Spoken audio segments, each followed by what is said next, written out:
I don't know if I have Asperger's, but I have the diagnosis. There's a part of me that really doesn't give a shit, like most of me. I don't automatically feel a need for approval. Producers, I think, have a tendency to feel that you can be difficult or you can be a woman, but you can't be both at once. I think I was actually sort of groomed since I was a baby into being creative. My father was one of the typical frustrated creatives who never did write a great novel. He was going to write about the brain's fallibility. And so he kind of pushed it on me. And I wrote a lot of angsty, really, really terrible lyrical prose. It was also very, very sexual, like very explicit in a way. I think especially like these older male teachers were just, I'm not going to touch this. Because I'd been thinking in words this whole time, and like images to me was not classy or something. So I had to sort of rewire my brain.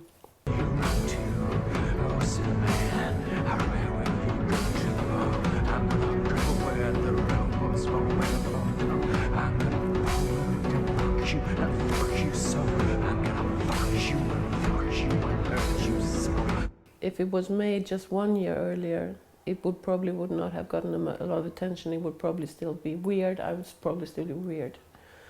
But because I happened to land smack in the middle of the Me Too movement, it was suddenly interesting to a lot of people. I've always had a beef with the kind of thriller where the danger lurks in the shadows, because I find that very contrary to how life actually is. I wanted to pull out of being too internal and too psychological, because I feel that that's one of the ways that Hollywood manipulates us into accepting atrocities. You want me to show you? Sure. All right. Sasha? Yeah. Kom herover.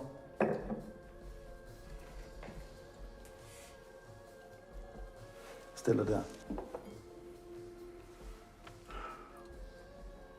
Tag dine trusser af. Nu? Ja, nu. Hvornår ellers?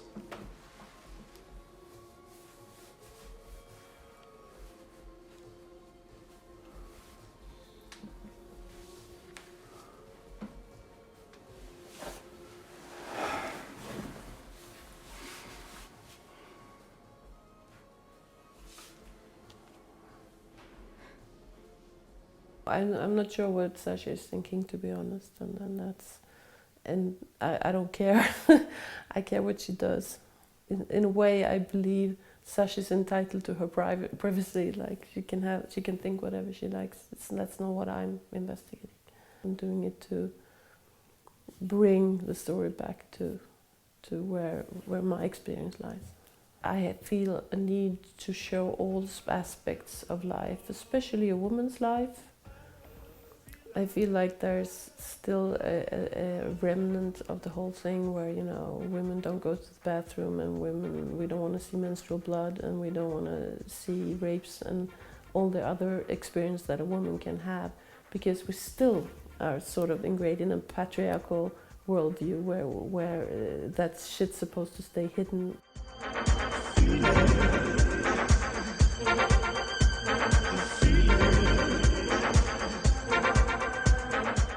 Aesthetics is very inspired by Roy Anderson. He wrote a manifesto called 24 Lies a Second about how editing is cheating. Every time you edit, you're actually bringing the spectator out of what's really happening and moving into a new place. And you can create emotions that way, but they will be fake. I told both the DOP, Nadim, and the production designer Josephine that I wanted to feel like we were stuck inside a candy shop after closing time, like slowly starving to death. I think Border was a lot like I'd imagined it. I had a different idea about how the trolls should look. Otherwise, the production design was very Swedish and very true to both the short story and the script. Och fick vi det där? Det här? Ja. Jag blev träffad av blixten när jag var barn. Nej. Titta. Blixten är inte att leka med. Känn om du vill.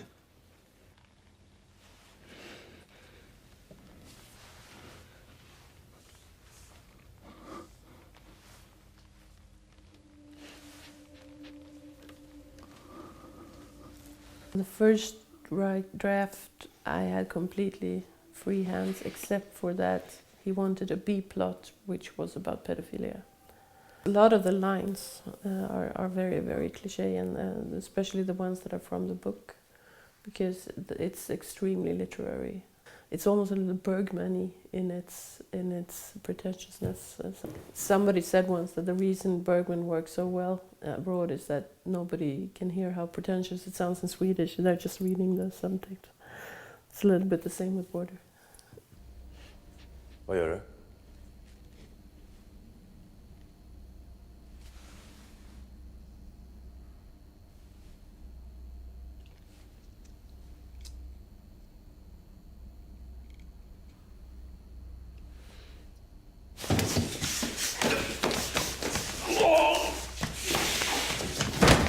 Robert! Robert! Munnen! I think that I do want to tell stories particularly about women, just because there are so many untold stories. Maybe especially the dogma generation broke through, you know, the whole women are weaker thing. On the other hand, there's a jargon here that can be very sexist and racist. I'm like this crazy professor kind of person, you know. I just follow this obsession, and if I had to live a normal life, I wouldn't know what to do with myself. Like, I don't know what else would give meaning, you know, in life. Yeah, just a sense of being alive for a purpose, even though I know there really is no purpose. But that's what I feel.